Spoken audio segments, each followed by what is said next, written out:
Right, detecting talk of the day, 10:52 on the 19th day of September, 10:52 a.m. Y'all watching my videos? You know, you won't find what I'm showing some of these videos in these owner's manuals, user's manuals, these metal detectors. Now, some of the more experienced people out there, they may already have figured all this out. Some of you new folks, though, you might not have figured it out. Okay. So yeah, we've had single frequency detectors, and we've had single frequency selectable frequency detectors. We've had multi-frequency detectors only, and now we have multi-frequency and single frequency selectable. Okay.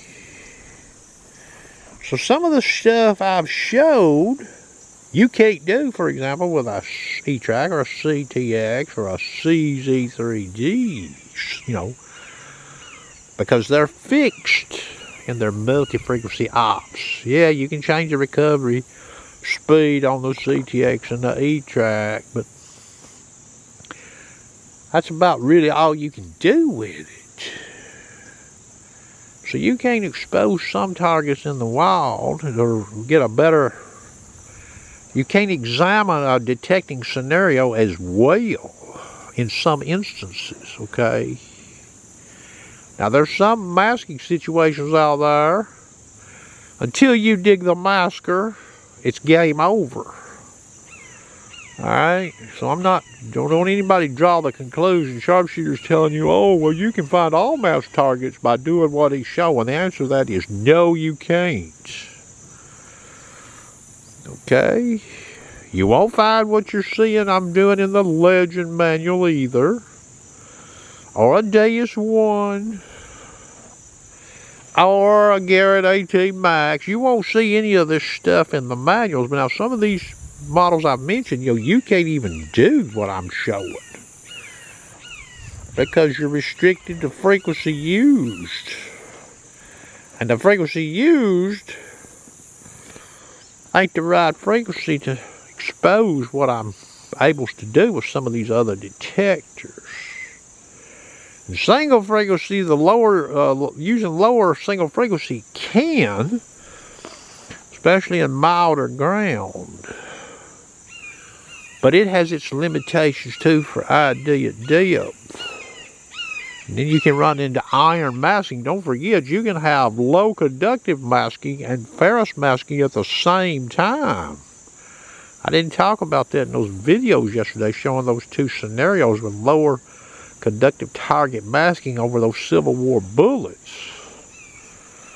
So that iron tone on that Deus 2, probably smart move, don't notch the iron range, because if you notch the iron range on that machine, you lose your iron tone. So you don't hear any iron tone and it's a clean hit. You have better, you're making a better estimate of there's no ferrous involved in the equation. Especially if you turn on the target. Now, turning on a target, sometimes even running a program on a machine that's given lower ID, turning on the target could yield a higher ID in a masking situation of a higher conductor. But that's not a guarantee. The use of lower frequency, I would place higher odds. Even switching directions, changing directions, sweeping the target. So I'm going to be doing some more tests. We're going to be varying the actual height in the detection plane of the lower conductor masker to show you all the effects. Because it is on sort of like a sliding scale, but remember too, you can have a more sizable lower conductor and it could be deeper and possibly yield the same effect as a smaller, shallower low conductor massacre over a deeper target. So there's a lot of variables, you'll see in the wild. Depending on how you're running X model machine, what you might can derive as a conclusion, okay, about the scenario.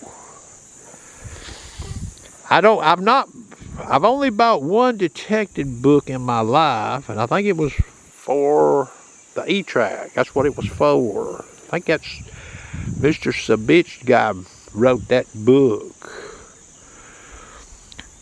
I've not bought any of these other, they make, this gentleman writes a legend book, and I don't think he's wrote a DS2 book. I don't think anybody's wrote a DS2 book.